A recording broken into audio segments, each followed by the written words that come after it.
অর্থ দিয়ে মানুষকে সাহায্য করতে না পারলেও শরীরে রক্ত দিয়ে তো পারি।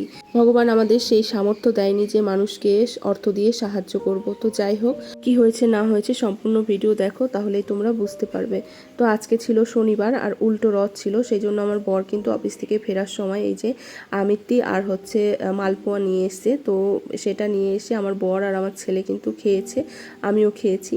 তো সারাদিন আর তোমাদের সঙ্গে কিছু শেয়ার করা হয়নি, সোজা চলে গেছিলাম সন্ধেবেলা আমাদের মানে ক্লাবে আর কি, পাড়ার ক্লাবে ব্লাড ডোনেশন ক্যাম্প বসেছিল।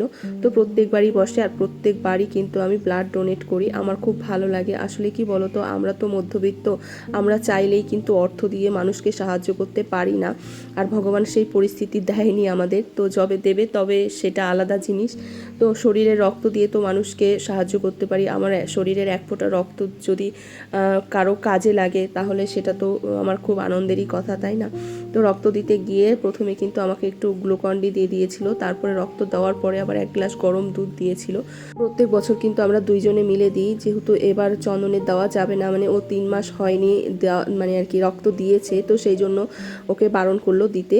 তো ও দিতে পারলো না। আমি কিন্তু বাড়ি চলে এসেছি, বাড়ি এসে দেখি এই যে টিফিনের জন্য দিয়েছে একটা কলা, একটা ডিম সেদ্ধ, একটা এই যে মাজা আর একটা সন্দেশ, আর যেটা সবচেয়ে প্রিয় আমার একটা দেখো ইনডোর প্ল্যান্ট গাছ দিয়েছে। এটা দেখে তো আমার ভীষণ ভালো লেগেছে। তো যাই হোক, ভিডিওটা কেমন লাগলো অবশ্যই কমেন্ট করে জানিও। ফিরে আসছি নতুন একটি ভিডিওর সাথে।